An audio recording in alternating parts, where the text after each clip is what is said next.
Do you ever feel defective, mundane, or maybe insignificant? In today's episode, we are talking to you, the type 4 in the Enneagram. And if you don't know if you're a type 4, you might want to tune in to see if you relate to any of the key traits and challenges that type 4s might actually face. Welcome to the EnneaReal Podcast, Women, Moms, Real Estate, and the Enneagram. I'm your host, Melody Wilson, a certified Enneagram and real estate coach. If you're a high-achieving realtor mom looking to find balance and unlock your full potential, you're in the right place. In this podcast, we explore the intersection of women, real estate, and the Enneagram. Join me as I provide Enneagram insights and practical tools tailored specifically for women in the real estate industry. Together, we'll uncover strategies to navigate the unique challenges and opportunities and find harmony in all areas of your life. So, if you related to any of the things I just mentioned about type 4s, we're going to dive right into that to kind of figure out, with the Enneagram, there are the 9 types. And again, just a reminder, it's a circle with the numbers 1 through 9 written around it and you can say it starts at the 1, but the 9 is also beside the 1 when you end the circle. Now, today's podcast is all about the type 4. And if you haven't tuned in before, you'll not know this, but this is what we do. We go through the Enneagram guide that I worked through with my Enneagram certification with Enneagram University. So we go through some core qualities. I chat with you about what does that mean? What does that look like in real estate as a woman, as a mom? And how can we start our self-awareness journey? And now in your self-awareness journey, it's so important not to just understand who you are, but what the other numbers are. So I would highly recommend going back and listening to the other podcasts if you haven't already listened to them to get yourself caught up on the journey to kind of see where you're at. I would highly encourage, even if you figured out which number you are at this stage, to continue listening and learn about all the other types, because part of the Enneagram and the self-awareness journey is learning not just the 9 types, but all the things that come with the Enneagram. When you move into stress and you growth, you take on different traits of different numbers. When you are unhealthy, when you are in growth, like just all these things add to your repertoire of being self-aware and just adds depth. And as we go through, after we finish the 9 types overview, we will continue to dive in deeper. And it's quite interesting. I love how deep it gets into really understanding how we're wired and how to kind of overcome some of the challenges that we might have. So the core qualities of a type 4, I talked about this at the very beginning. Their core fears being defective, mundane, and insignificant. So these are people who take a lot of pride in being individualistic and being completely different, not just for the sake of being different, but that's just who they are. Their core desire is to find themselves, to be unique, special, to live out their authentic identity. Authenticity is extremely important to this type, more so, I think, than most. The only other type I can think of that kind of wants the same type of authenticity, that core authenticity, is the type 8. That's the type I am. Type 8s really want authenticity as well. Their core weakness is envy. So the belief that they are flawed in some way and that others possess the piece they're missing. So they always think that there's something wrong with them. Not in the sense of the one where they think something's wrong, like right and wrong, but this kind of wrong is just they feel like something's flawed, like there's just a chip on their shoulder kind of thing. And they need to hear and see that they are seen and loved for who they truly are. Knowing that people do and will love you just the way you are, it's a very important message.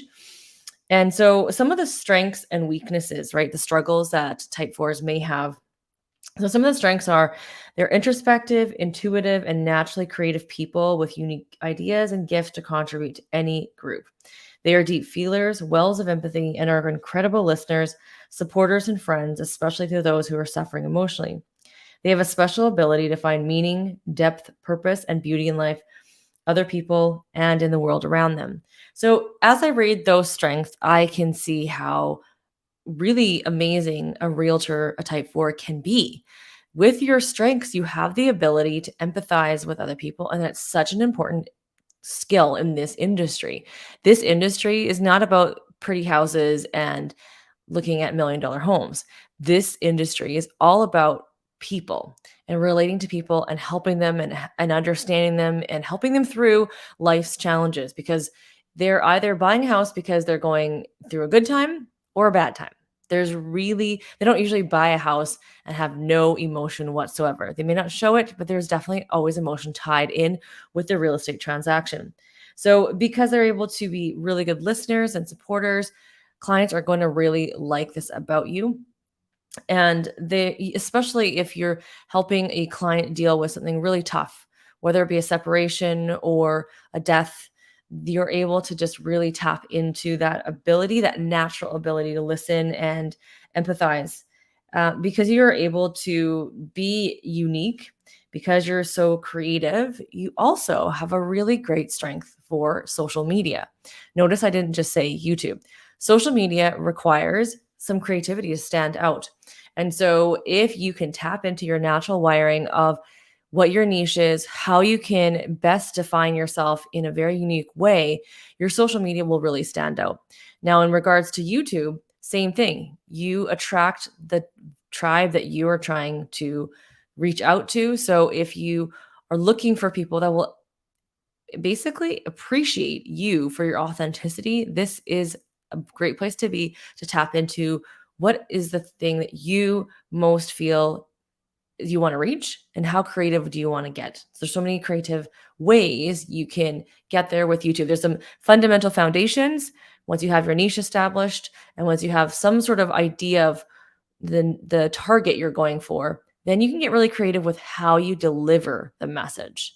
So keep the foundation of your niche and your message clear, but have the way you deliver it in a creative way. Try out different things that people don't do. So maybe you're doing a pros and cons video, but you're presenting it in a completely different way. Okay, so struggles. Some of the struggles you may have that you spend a lot of time in your feelings, and particularly the dark, moody, melancholic ones, which can keep themselves from seeing the bright side or positive possibilities.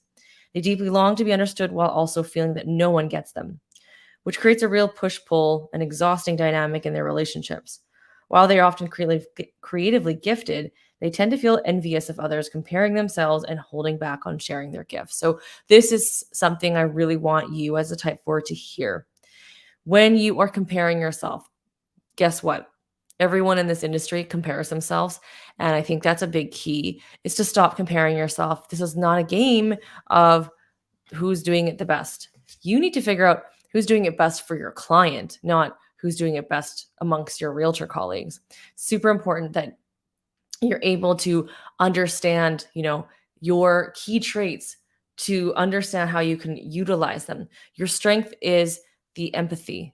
Your struggle is that you spend too much time maybe in the dark feeling. So maybe acknowledge that, and then you can understand how to harness your strengths to make them work, and how to, you know, be aware of your struggles. Because if you're sitting in the doomland, I tell you, people aren't usually attracted to people who feel bad for themselves. However, that being said, have you noticed on the news that it's always negative news that gets attention? So if that's your spin on things, maybe that's what you want. But don't forget, you're going to attract that. So if you're putting out the negative, you're probably going to get the negative. I don't know if that's the kind of clients that you want to have. So that's important for you to take into consideration when you are looking at that. But don't forget, it's not a bad thing that you have that emotional deepness inside of you to be able to really understand people. Like I said earlier, people are so important. Now, with the type 4, we talked about this in other episodes before. They're centers of intelligence. They're grouped in 3, and there is the heart triad, the head triad, and the gut triad. These are how people make decisions, how they're kind of more geared towards in these. And obviously, all of us have heart, head, and gut. We're imbalanced. And the more you grow, the more you're able to bring up those levels, so you're not so one-sided or lopsided. With the type 4s, you guessed it, they are in the heart triad. They are very much in the feeling triad, and they tend to engage in life through their hearts. So their hearts know before their guts and minds do. And their common focus is their self-image and persona. Their common desire is attention. So these are all the fours. Sorry, all the feeling ones. So 2, 3, and 4s. They all share the same thing. They all share issues with wanting significance and identity, and they all have an emotional struggle of shame and hostility. It just looks different. So 4s are more in touch with their hearts than any type of the Enneagram. They are naturally introspective, deep feelers, and self-aware. It's one reason they tend to be so creative and artistic. It's the way that they process and express their experiences. Their emotional landscape is like waves that continue rushing in, swaying them from side to side, shifting what they believe. In fact, their hearts drive their experience of life so much, it's often challenging for forces to find a separation between their emotions and reality. They are also deeply empathetic and feel incredibly affected by the world around them. Fours can uniquely hold suffering, pain, and grief and feel no need to correct it. So it's interesting because you're the type that is able to sit in the emotion and sit in the pain and not have to fix it right away compared to most of the other ones who don't want to be sitting in that negative space. And this type of thing can really help you as an agent because there are some clients that, for example, grieving clients that need to kind of sit in that pain depending on where they're at in the grieving process. And so these are some real key strengths that you have naturally wired in you. So maybe you specialize in this space. Maybe that's your niche. So just take a look at your strengths and what you like and put those together. Now, with the Enneagram, there are different wings we talked about. So wings are the numbers beside you directly. Though you may relate to other numbers across the way, I'll show you later in other episodes how and why that might be. We even talk about that a little bit in this episode. But the wings are the ones directly beside. So on the one side is the 3, and the other side is the 5. So the 4 with the 3 wing tends to have a more extroverted take on themselves. They're more image driven, they're more ambitious. They tend to be more competitive and emotionally volatile because really, this is the crazy thing is that the 4s crave authenticity and the 3s tend to shapeshift. So there's not that same authenticity there. So there's a lot of push pull there. They're very aggressive and expressive. So 4s with 3 wing are a very unique, loud type. You might see this as an agent because type 3s tend to be very much agents, competitive, goal oriented, achievers, that type of thing. Now, the 4s with the 5 wing, they're more introverted. So they're more withdrawn because type 5s are more withdrawn and analytical. They're also more private and highly intellectual, deep and innovative thinkers and feelers. They're very introspective and they tend to be more observant, eccentric, and creative. So you typically don't see a lot of type 4 with 5 wings. As agents, I don't tend to see as many 5s. That being said, they're definitely there. We have so many realtors out in the world. You definitely will see them. But type 5s, I find, because they're so private, you don't see them as much. You definitely don't see them as much on social media. So if you are a 4 with a 5 wing, your challenge may be that it's really hard to show up socially on social media is what I mean, because you do have a problem showing up in public period. And now you have to put yourself out there. This may be a opportunity for you because you're showing up online in the privacy of your home, even though you're broadcasting to the world. It's easier than going into a room of 20 to 50 to 100 people. So this is a possible opportunity for you in the YouTube space. If this is who you are and how you're wired, this may be a space where when you put that video out there, you're going to attract other people that need and want that type of personality to help them purchase or sell their home. So I highly recommend that you do look at your wiring to work to your strengths for your marketing strategy and just even building your business. Now, one of the biggest paths of growth for a type 4 is when they allow themselves to feel their truth, then bring in both the rationale and clear thinking, as well as a plan of action. They must learn to see their hearts as one piece of the puzzle, so that it's not the only thing, and that the head and the body are others. So you might also need to figure out how to put boundaries in when it comes to letting pain in instead of letting it all rush in, because you'll just let it all rush in. You don't think you need to do that. And you're not everyone's therapist, and not to be a dumping ground for all of their hurting friends. So this is something that, though it's your strength, careful what you do with it as an agent, because we are definitely in an industry where you could be dumped on a lot, especially if you do specialize in those areas where people are hurting. So make sure you figure out ways that you can put boundaries in place, because that's so important to your overall health. Now, speaking of health and growth, when a Enneagram type is moving towards stress or moving towards growth, they're going to take on the different temperaments of a different type. So for example, when a type 4 is in stress, so they're moving towards stress, like I said in other episodes, this is moving you towards warning signs. Hey, alert, alert. You are starting to get into unhealth. You need to do something to move back into your normal sense. You will start to take on the negative traits of an unhealthy 2. So you start to become more clingy, over dependent on others, crave more attention and affirmation, and be indirectly manipulative. And so this is the negative traits of a 2 that you start to take on when you start to go into stress. Now, when you start to go into growth, you take on the healthy traits of a type 1. So you become more objective, disciplined, ethical, emotionally grounded, and you're focused on wisdom. So these are really interesting, because the 1s and 2s, if you have some things that you relate to, very normal, because you are moving into either growth or stress.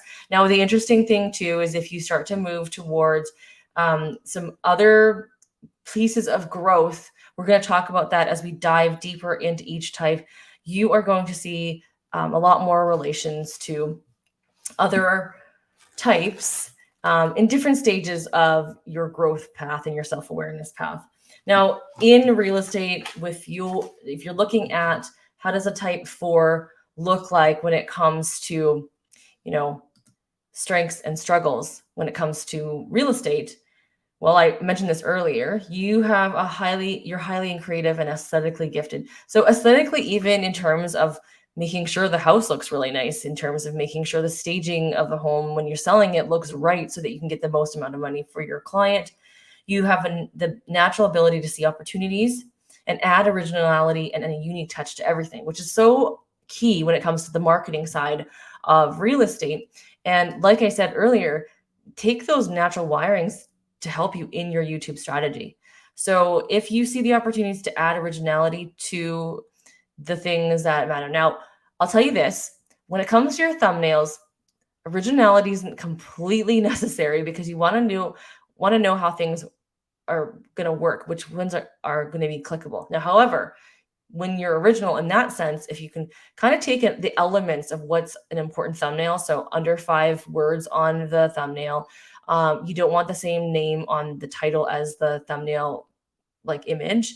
This is going to be naturally easier for you, because you don't want things to be the same anyways. So take that and harness it.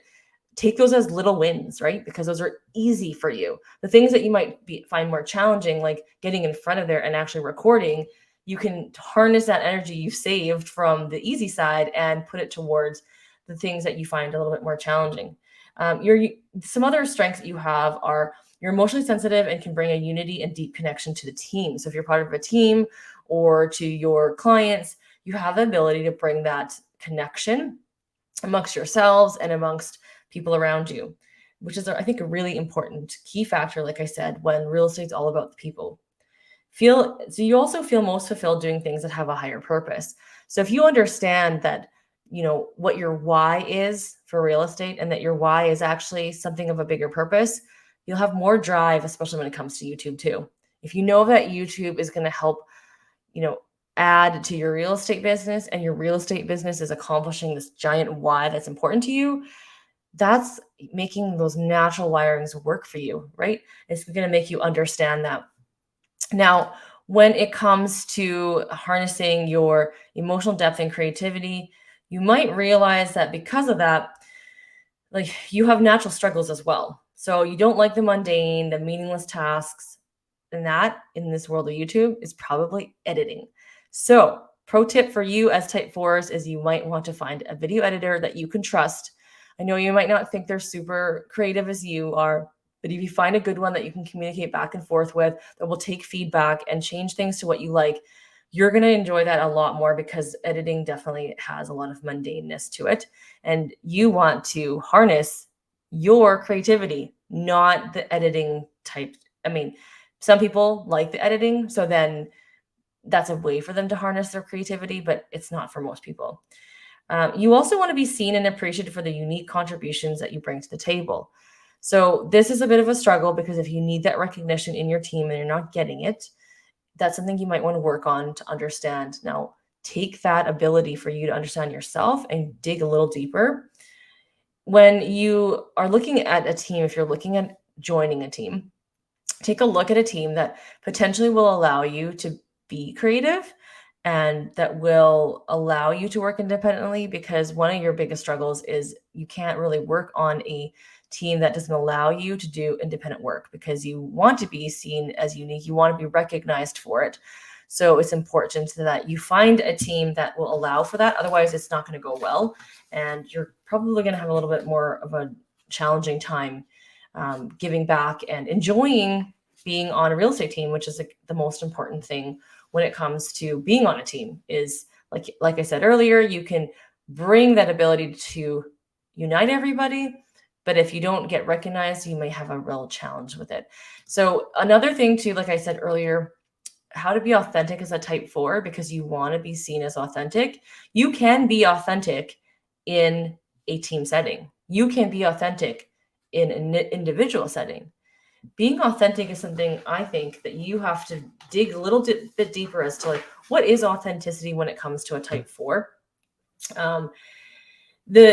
There's some areas that you would need to grow in to understand and how to be authentic. So this is, for type 4s, this deep stuff doesn't really bother you because this is what you're used to. And so I'm going to just dive in and go, you have to understand that you are hardwired to think you're flawed. You're hardwired to think there's something like, is there something wrong here? Like, do I need to fill this hole? But just because you are hardwired for that, it doesn't mean it's true. It doesn't mean that that's the reality. It just means that that's how you're wired. That's the truth. But it doesn't mean that you truly are flawed. And you also need to understand that, when envy is starting to grow, maybe try to figure out, how do I know when I'm starting to feel envious? What do those feelings feel like? And understand the grass is not always greener on the other side. When you look at someone's YouTube channel and think, well, maybe I should have done that. If I focused on that niche, that would be better. Or, hey, if I was on that team or that partner was mine, it would be better. You have to understand the grass is not greener on the other side. We all 9 types struggle with this, but especially type 4s. When you are looking at being authentic to yourself, understand what makes you you so that you can be authentic to yourself. If you lean towards a 3 wing, understand that your authenticity is probably being challenged because you're trying to, people please. And that's something that a type 4 kind of doesn't like. So maybe you don't feel good with yourself. And then maybe that's why. Maybe because you have that bent towards the type 3, you struggle within yourself. So to be authentic as your type, understand that just because a type 3 likes to shapeshift, it doesn't mean it's all bad. Type 3s are really good with people skills because they're able to read the room and meet people where they're at, which is what you're really good at with your emotions and with other people's emotions. Now, here's another thing to be authentic as a type 4. You need to do some more work in your growth. And another area of your growth is that people do, in fact, understand. You need to understand that you feel like people don't understand you and will not understand you, but it's also a way that you're not allowing people to get close to you when you say, that person doesn't get me. Sometimes we put those walls up to say they don't get you because it's a way to protect yourself. And you just want to be alone in your darkness, and you're not allowing other people to get close to you. Stop comparing yourself to others and your idealized self. So this is something as a type 4 you will tend to have because you idealize a lot of things. You have this picture of what the ideal life looks like. And when things don't meet up, when the idea of you being a realtor or you being on this team or you having a YouTube channel doesn't match up to what you thought it was going to be, you struggle a lot with, you know, that comparison game. And what you need to do is use that energy to heal what you want to become instead of just like fantasizing about it. And also just not doing the things, for example, the consistency of building your YouTube channel because you just keep idealizing and fantasizing about it. So just make sure you do something that is able to kind of push you outside of that. And also learn to communicate productively rather than isolating or stirring up unnecessary drama in the heat of the moment. You may tend to do this, and in real estate, there's enough drama as it is. So learn to make sure to learn how do you communicate effectively to be authentic to you. And authenticity does not mean that you need to be dramatic, even though you feel like that's how you're wired. You're not wired for drama. Nobody is wired for drama. And drama is very draining. And I think it's very important that you learn to communicate and process all your feelings and emotions so that you can be the most effective. Because again, in this real estate world, if you put drama above all things and your feelings above all things, you can self-destruct in this industry. The industry is you're going to give yourself a reputation that you don't want. So another area that you should grow in is to access your head center to add rationale to help you navigate your way through difficult conversations, especially when it comes to your clients. Instead of accessing all those emotions on difficult conversations, you should be accessing the logic side, which you are capable of doing. When you access the emotional side and the feelings, that's great for empathy when you're trying to understand somebody. But when you're starting to move towards getting through something difficult through a transaction, that head center is going to really help you in terms of understanding how to work through that. And that's really how you're going to become authentic. If you want to be unique to yourself, I think the important thing to understand is you need to be understanding who you are to be unique to yourself. And then look at all the great things and possibilities you have when it comes to marketing. You can have the most unique YouTube channel and stand out amongst all your peers and attract the clients that you want to attract that appreciate your uniqueness. They appreciate everything you bring. They appreciate your emotions, your ability to empathize. So when you're putting YouTube videos out there, make sure you do videos that display that show your empathy. So whatever path and uniqueness you think is going to be best, I'm not going to recommend them because then it wouldn't be unique because it's not coming directly from you. You need to understand that. And if you understand that, you're going to really thrive when it comes to not just your YouTube channel, but your entire real estate business and your life. If you have any questions or specific topics you'd like us to cover, please reach out to us on our website or social media channels, melodywilson.ca. Together, let's unlock the potential within you and thrive in both your real estate career and motherhood.